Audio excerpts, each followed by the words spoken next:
This is Rockin' the Jam Man. It's with Blindfolded and Led to the Woods. How you doing, man? We're doing good, bro. It's a nice sunny day here in Christchurch in New Zealand, and we're feeling good at the end of a good weekend. Congratulations on your new album, Nightmare Withdrawals. Thanks, man. Cheers. The album is brutal. Yes. I tried my first. Yeah. But I try my deepest. All right. I'm gonna have to stretch though. I always make this metal groan when I stretch. All right, give me 1 second.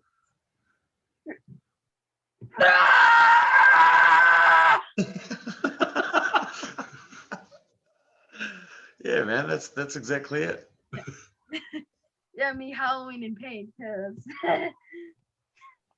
your hometown has suffered through natural disasters, a terrorist attack, and now a pandemic. Did any of this inspire this album? Oh well, yeah, it's been a pretty we had the earthquakes just over 10 years ago, and yeah, we had pretty gnarly terrorist attack. Was it last year or the year before? 2 years ago. 2 years ago, and then yeah, obviously COVID's been pretty. We're pretty lucky here at the moment because it's kind of almost back to normal life because we didn't have that many cases, but yeah, definitely. The story of Christchurch probably contributed to the album quite a bit. It's been most of our hometown for most of our lives, so yeah, it was really important to us that we recorded this album in Christchurch, which was the first time we'd actually recorded an album in our hometown. Yeah. You just put out a new single, the Inevitable Fate of the Universe.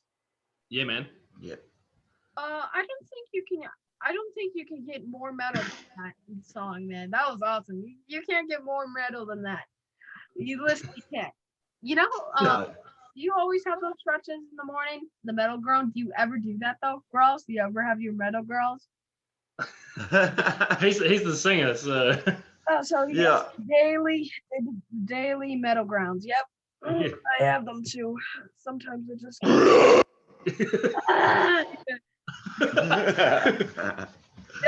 Yep, that's definitely gonna scare your kids when you wake up.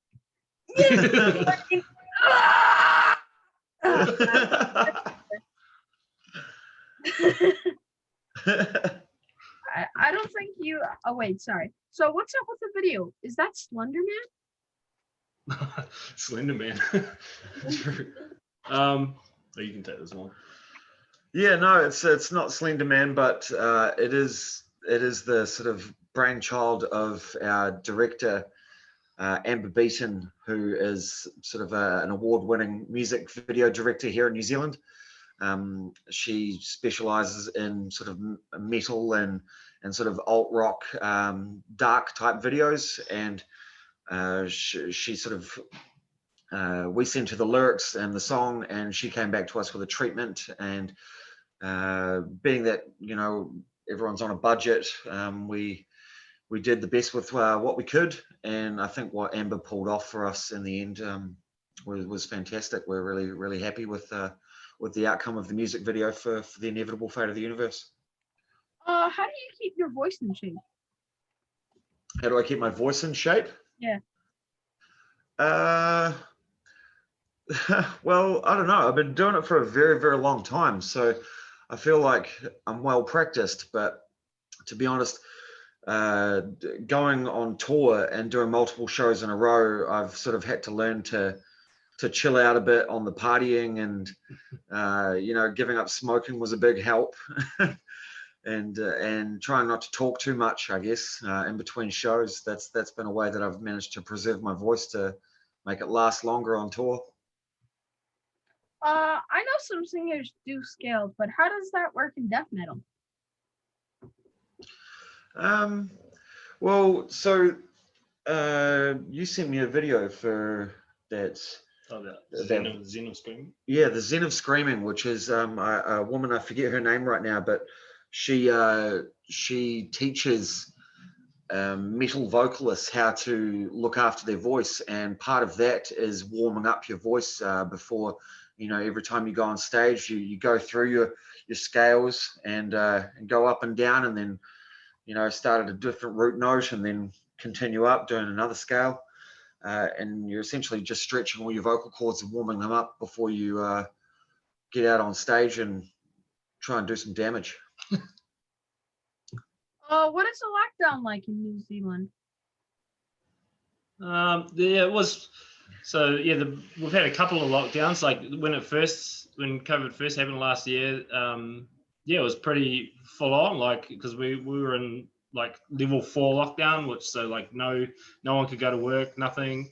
And it was 5 weeks, I think, 5 weeks of that, and yeah, it was pretty tough, pretty crazy because yeah, you couldn't really socialize, you couldn't do anything. So there's lots of Zoom talks and things, and then things started to get better. But then our government's been really proactive. So anytime there's like an outbreak and they're not quite sure where it's from, they lock it down again. We sort of had like a mini lockdown last week, where our biggest city, Auckland, they went into like level 3 and the rest of the country went to level 2. So it was kind of just like, yeah, being very careful and stuff. But yeah, we're pretty lucky because we're an island in the middle of the ocean. So yeah, but yeah, it's pretty crazy, the whole lockdown. I mean, I'm sure it's been pretty crazy for you guys over there as well. Yeah, it's been a lot worse. Yeah, it's been a lot worse than you just said. Yeah. Yeah. Yeah, I think we might be moving to Mexico soon. Mexico, I mean, it's bad. It's bad. Yeah. It's stayed, but it's getting to us. You guys are easy, man. You guys are lucky. You guys have it easy. My God, it's bad here. It's bad. It's like they're starting to control it, but I'm just saying it's like getting out of hand a little bit. It's like they control it for like half of a month, and then actually like a couple months, and then the other month it's like it's getting out of control. It's really bad. Are you you're in New York, is that right? Or Yeah, New York. yeah, cool. I don't have an accent though. I wish I was like, yo, Smalls, yo, what's up, bro? Yo, what's up? Yeah, nice, man. Which part of New York are you in? Are you in New York City or Buffalo, Niagara Falls. yeah. Niagara Falls. Do you know what Niagara Falls is? Yes. Oh, then I live in there. Okay, yes. I live in Niagara Falls, but I'm literally, yeah, it's kind of, I'm not in Grand Island, but I'm Niagara Falls to Buffalo. But I just name everybody Buffalo. That's Yeah, nice. Niagara Falls. Do the people there like the music you play? Yeah, I think New Zealand's got a pretty small metal scene, obviously comparative to larger population countries, but the one we do have here is small enough that people are only 1 degree of separation. So, for instance, we play in a metal band down here. The majority of active metal bands in the country will all be 1 degree of separation from each other. So it has its perks, and obviously it has its disadvantages as well. What is the rock and metal scene like that? What is it like there? Well, just going on from what I was sort of saying, it's big enough to be healthy and produce new bands, and to tick over like that, but it's also small enough that you can have a relationship with most of the people that are into it, and we all try to be supportive of each other, I guess, in a way. And we do a lot of sort of like tour swapping, we'll take a band on tour and then they'll take us on tour. So it's good, it's healthy, we like it. So you guys were on a kid show. Tell me the story about being on the Erin Simpson Show.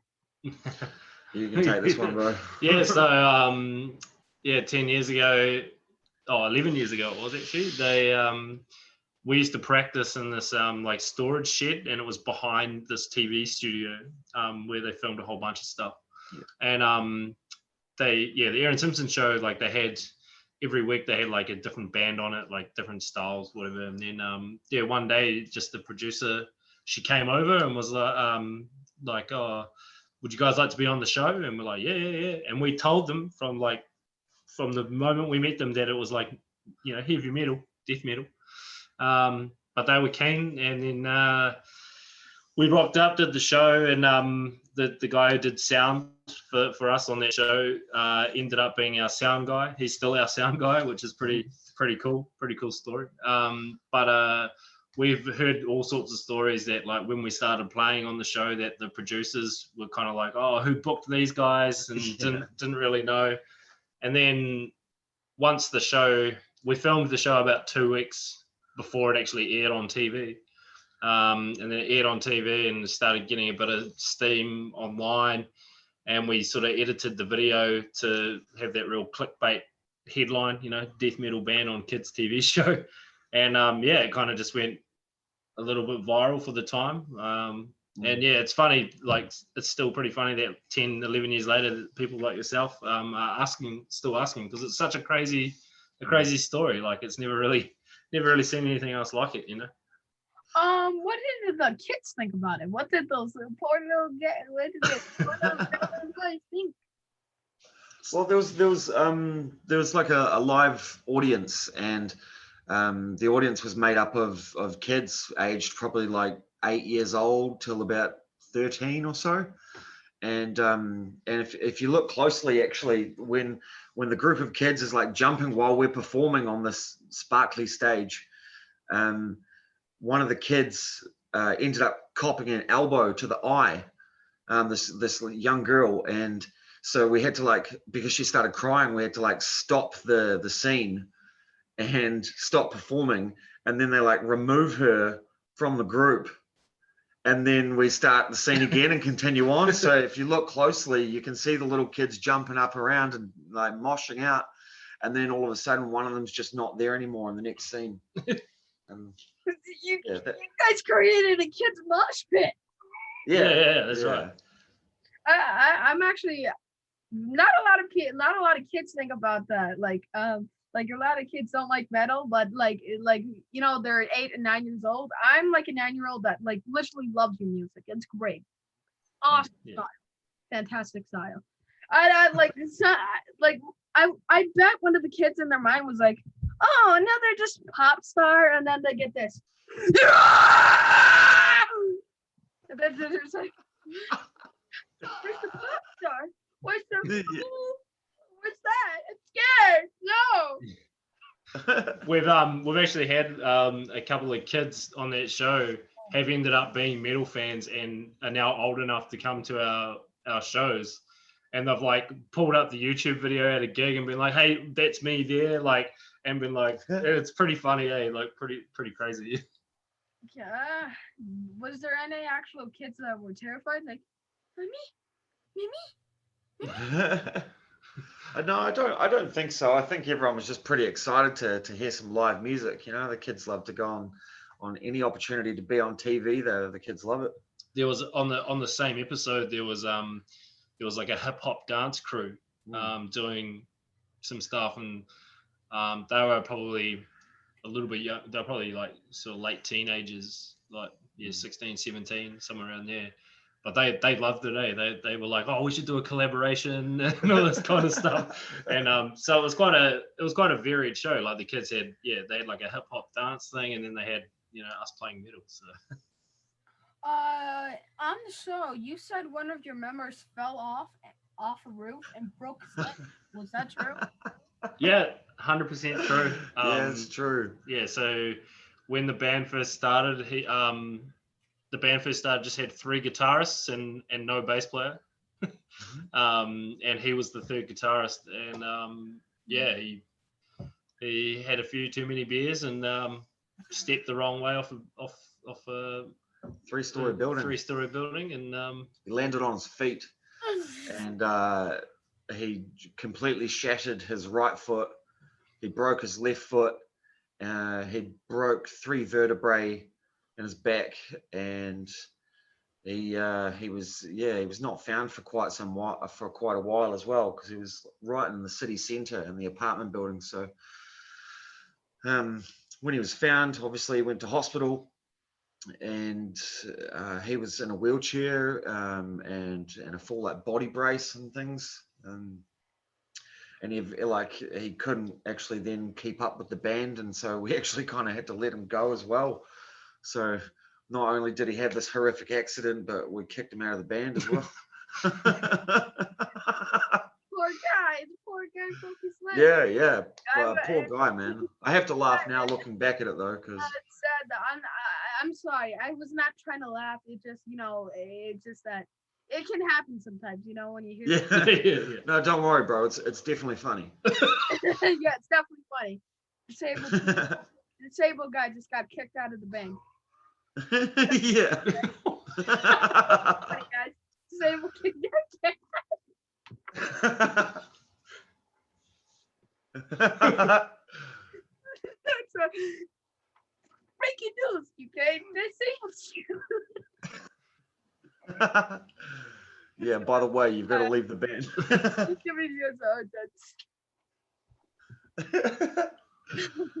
Oh man, well, Jazz, if you do manage to see this, bro, we love you, bro, and thanks for your contributions to the band for that short while.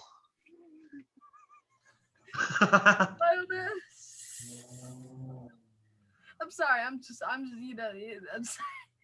No, don't be sorry, bro. We find it funny too. So, is anything areas where you live opening up? Any areas? Arenas, I mean, arenas. Arenas opening up. Yeah, I think so. Yeah, so our whole city was destroyed by an earthquake 10 years ago. And with that went a lot of the venues where bands would play around our city. So in the last 10 years, we've sort of been clawing back at just to trying to get any venues that will host sort of death metal music in a post-earthquake world. But one of the things we lost here was our huge sports stadium. So that would also double up for sort of arena-sized gigs. Big bands would come, they'd play outside at the arena, and so that was destroyed and demolished, and they still haven't even begun building the new one yet, but it's all in the pipeline. In American central states, I mean, they think COVID is gone and they're fully opening with no mask. And let me tell you a little funny story. Can I tell you what happened to them? Can I tell you? Yeah, for sure, man. They got COVID. Who could have known? Right? Who could have known? It was a mystery, folks. Yeah, man. Yeah, well. Yeah, we actually get quite a lot of American media here in New Zealand, so we sort of see what's going on in the States every day on the news. Are you able to play at shows at all over yet? Are we allowed to play shows? Yes. Yeah, absolutely. The whole country is in what's called level 1 at the moment, which doesn't really restrict gatherings of, certain people. Like when you're at level 2, you're only allowed up to 100 people at a gathering. When you're at level 3, it's 10 people. When you're at level 4, you're not allowed to gather at all with anyone. So the whole country's in level 1 at the moment, which means there's no restrictions on the size of gatherings. So we've been having festivals here that, most recently the Central Park in our city hosted a festival the other week, which had 25,000 people at it and not a single case of COVID anywhere to be found. It's awesome, man. It's really good. Good yeah, we're very fortunate. Good for you. Well, yeah, it's actually very fortunate. Good for you guys, man. You get to play some shows. Good for you. I'm just saying, really, actually, like, good for you, man. Good for you. Yeah. No, thanks, bro. We appreciate it, man. We are very lucky to be here. When do you think you guys can get a full tour on? Well, yeah, I mean, we're working on some stuff now for New Zealand at least. And actually, before COVID hit last year, we had some plans to go back to Australia and we'd started planning the basics of going to Europe, but everything's kind of been put on the back burner. But hopefully, in a couple of months, we'll be doing at least all of New Zealand, which will probably be sort of 7 or 8 shows. But yeah, apart from that, it's going to depend on when the rest of the world opens up, I suppose. What is your favorite memory from playing the show? Any favorites? Oh man, there's heaps, eh? I think one of my favorites was we got to play alongside the Dillinger Escape Plan in 2017. It was their last ever world tour before they ended the band, and we got to play the New Zealand shows, and they're like one of my favorite bands. So it was like a dream come true, hanging out with those guys and playing those shows. That'd probably be one of mine. Stace. Highlight from planned shows. Probably playing opening for Cryptopsy. I've been listening to Cryptopsy since I was 15 years old, and they were the death grind people that set the bar for me in terms of that style of brutal music. And not only has it been a favorite band of mine for so many years, but when we finally got the nod that we were going to be opening for them, it was a dream come true to sort of meet them and realize how just human they are. so it always goes. You meet your heroes and you find out they're just normal humans. Yeah. What is your worst? Another crew member falling from the roof, kicking them off again. Another disabled guy getting kicked off. You one of those guys? Or I'm just saying what's your worst. What's the worst? Trying to be funny. I'm not trying to be. We had to one of our previous guitarists who's no longer in the band was so drunk that we had to get him removed off stage while we were playing. That was about 6 years ago, and we got security to remove him from the venue. That was probably one of the worst, but we played the rest of the show just as a 4-piece, and it went pretty well. But that wasn't a great memory. Kicked from the band though, or did he have to get kicked from the band from being an alcoholic? I mean, I wouldn't go as far as that, but what I would say is that that guitarist isn't he's not with the band anymore, and it came down to a professional business decision. What he wanted and what we wanted wasn't aligning anymore, so we let him go and filled his spot with another good friend of ours, who's another accomplished guitarist, Ben, and Ben seamlessly fit into the group. Yeah. Is it different releasing new music during a pandemic? Is it different? A little bit. I think our new album, Nightmare Withdrawals, might have come out a bit sooner had it not been for the pandemic, because we were trying to line everything up, and we had plans for touring and all that kind of stuff. But because the rest of the world shut down, we kind of had to keep delaying it. But yeah, it is a little bit strange because there's probably not as many, we can't really capitalize on the fact that we've got a new album out. We can't tour overseas straight away. So it's kind of, we've had to come up with new strategies to promote it as well.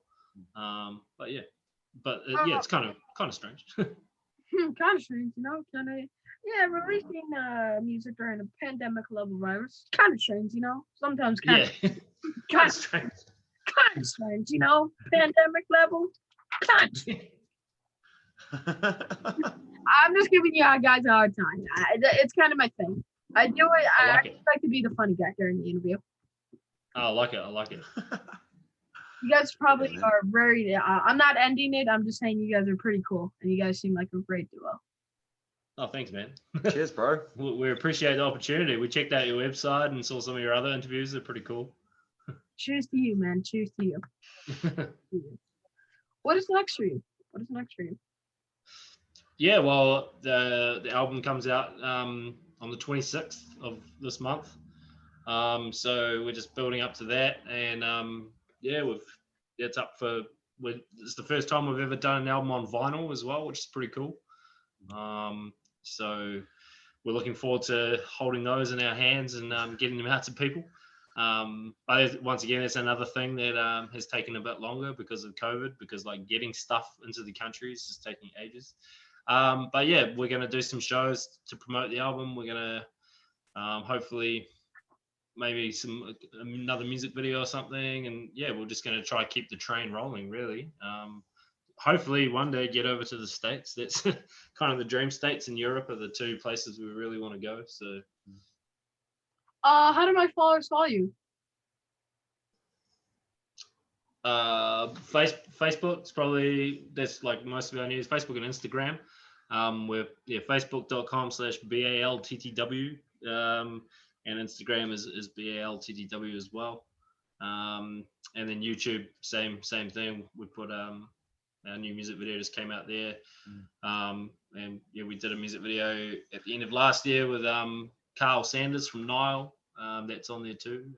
So yeah, Facebook, Instagram, and our Bandcamp as well. You can pre-order the new album physically, digitally, however you like. And they can get your music and all your cool merch there, correct? Yeah. So the Bandcamp's pretty much where all the merch and stuff is. We've got some new merch coming out soon. At the moment, you can sort of buy the vinyl with a t-shirt and stuff, but we're going to be releasing all the t-shirts and stuff individually so people can buy those.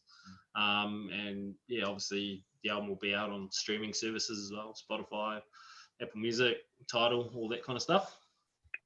I do unboxings of rock stars, cool merch, and if you wanna, hook a brother up for a bread, a slice, this one bread, this nice, please. You wanna do a sponsor? Please, sponsor. Please. Yeah, man. We'll look after you. We'll just send us your size, man. We'll suss it out. All right, thank you, man. I'm just being funny. Just please, oh please. Hey, you're a character, eh? Thank you for being on my show. I hope the next time we talk is at the backstage of one of your shows, dude. Maybe I can fly to you guys. Hopefully when I become a Jimmy Kimmel. Maybe a young Jimmy. Yeah, that's what I hope for. But yeah, man. I would love to interview everybody I interviewed in person. Yes, I would. Yeah, for sure. We'll be keen, man. We'll be keen. And if you're ever out these ways in New Zealand, hit us up, man, and we'll catch up for, I was going to say a beer, but well, maybe a fruit smoothie. Okay, yeah, movie or something, yes. Yeah. I wish I was a 19-year-old. I wish. I know I talk like one, but I wish I was a 19-year-old. But well, in New Zealand, you only have to be 18 to have a beer, so it's kind of cool. Hey, just a quick question. The poster directly behind you, is that Neil Fallon from Clutch? Yeah. Yeah, man. He's one of my favorite vocalists too. My dad took him. Yeah, I'm also a photographer. Myself. I could actually get some pictures of you. Oh, awesome, man. I got here. I can show you one of my autographs from. Do you like Jason? Do you guys watch Jason Voorhees? Oh yeah, like Freddy vs. Jason and stuff. Yeah. Okay. Gotcha. Gotcha, mate. Gotcha. You're sick, dude. 14. And I have I actually am a photographer, so I would actually going to take pictures of you guys. Maybe. Yeah, man. Bed. Okay, nice. But we might, if you're moving to Mexico, it looks like we're gonna have to come play Mexico then, eh? I'm just joking with you guys. I'm sorry. I'm sorry. I'm not trying to, I'm not trying to, you get what I mean. I'm not trying to be that kind of guy. I'm just trying to be, No, totally, man. Come and take photos of us. We're keen. I just gotta go put this on. All right, thank you guys. Peace, man. I'll see you guys tomorrow. Awesome, man. Thanks so much. No worries, man. Thank you very much. Peace.